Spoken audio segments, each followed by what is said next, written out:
Assalamualaikum warahmatullahi wabarakatuh. Islam sangat menghormati Maryam atau Maria, bahkan secara khusus dalam Al-Quran, nama beliau dijadikan sebagai nama surat yang ke-19, yaitu surat Maryam. Lebih jauh, mari kita lihat bagaimana Al-Quran memuliakan Maryam. Allah berfirman, "Dan ingatlah ketika malaikat Jibril berkata, 'Hai Maryam, sesungguhnya Allah telah memilih kamu, menyucikan kamu, dan melebihkan kamu atas segala wanita di dunia yang semasa dengan kamu.'" Quran Surat Ali Imran ayat 42. Maryam, ibunya Yesus atau Isa, digambarkan di dalam Al-Quran sebagai wanita terbaik dari semua wanita yang ada di dunia yang semasa dengan dia. Saya yakin bahwa tidak akan Anda temukan penghormatan yang sedemikian mulia kepada Maryam atau Maria di dalam Alkitabnya orang-orang Kristen, baik dari kalangan Protestan maupun Katolik. Bahkan nama Injil Maryam pun tidak ada. Sekarang kita lihat dalam Alkitab tentang Maria. Di dalam Alkitab diceritakan bahwa Yesus sendiri memanggil ibunya dengan sebutan perempuan atau woman.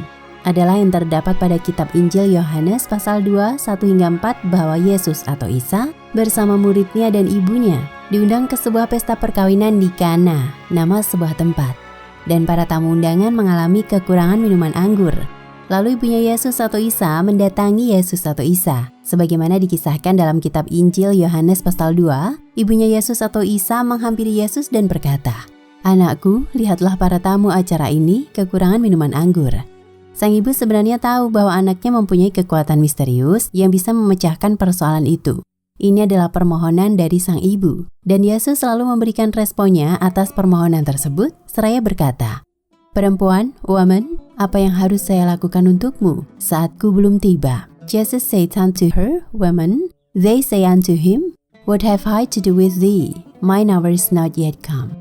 Yohanes 24. Jika Anda tidak ingin mengerjakan suatu tugas dari ibu Anda, maka selayaknya Anda menolaknya dengan sopan. Misalnya, "Ibu, saya sedang letih, mohon biarkan saya sebentar." Anda tidak boleh hanya karena merasa sungkan mengerjakan sesuatu, lalu memanggil ibu kandung Anda dengan sebutan perempuan, woman. Padahal sebutan itu biasanya ditujukan untuk para pelacur. Buktinya, dalam kitab yang sama, Alkitab, kata woman atau perempuan digunakan untuk sebutan pada para pelacur. Terdapat kisah seorang perempuan yang tertangkap basah melakukan perzinahan. Sebagaimana termuat dalam kisah Injil Yohanes 8, 1-4, lalu orang-orang Yahudi, ahli-ahli Taurat dan orang-orang Farisi membawa perempuan yang tertangkap basah berzina itu terhadap Yesus. Kitab Injil Yohanes 8:4, mereka menempatkan perempuan itu di tengah-tengah lalu berkata kepada Yesus, "Rabi, perempuan ini tertangkap basah ketika ia sedang berbuat zina. Apa yang harus kami lakukan terhadap diri perempuan ini?" They say unto him, "Master, this woman was taken in adultery, in the very act." Yohanes 8:4. Rupanya fenomena ini membuat para penerjemah Alkitab merasa risih, sehingga mereka memberanikan diri menambahkan kata dear dengan menambahkan tanda kurung sebelum kata woman dan menerjemahkan kata woman dengan kata ibu, padahal arti sebenarnya adalah perempuan. Al-Quran memberikan keterangan yang menyelamatkan diri Yesus dari tuduhan yang seperti itu. Sebagaimana yang termuat di dalam surat Maryam ayat 32, "Dan aku Isa berlaku baik terhadap ibuku, dan dia tidak menjadikan aku seorang yang sombong lagi celaka."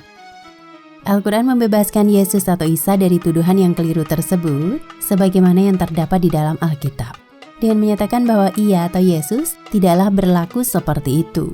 Bagaimana orang-orang yang culas, temankah atau musuhkah yang memasukkan keterangan tuduhan tersebut ke dalam Alkitab? Kami tidak mengetahuinya. Kembali ke Injil Yohanes pasal 2, Yesus dibujuk oleh ibunya untuk mengubah air menjadi anggur. Jangan lupa, keterangan tersebut terdapat dalam kitab Injil Yohanes pasal 2. Pada pesta pernikahan di Kana, Yesus merubah air menjadi anggur. Dan sejak saat itu, anggur menjadi sangat akrab dan populer di kalangan umat Kristiani. Sedangkan menurut Al-Quran, mukjizat pertama Nabi Isa atau Yesus adalah bisa berbicara saat masih bayi. Dan ia berbicara dengan manusia dalam buaian, dan ketika sudah dewasa, dan dia termasuk di antara orang-orang yang saleh. Quran Surat Ali Imran ayat 46.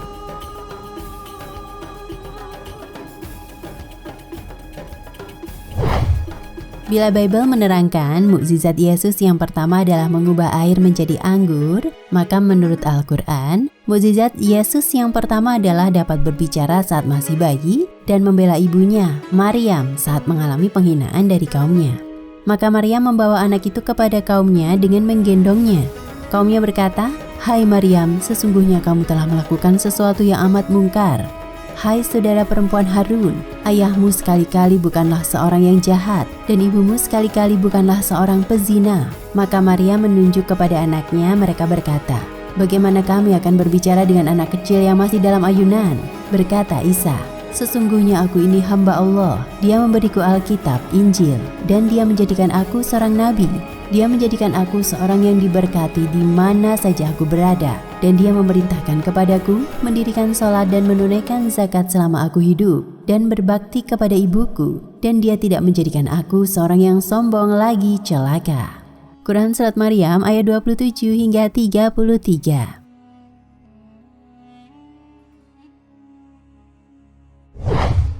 Di satu sisi, sebagian aliran Kristen dengan sengaja meminggirkan peran Maria atau Bunda Maria.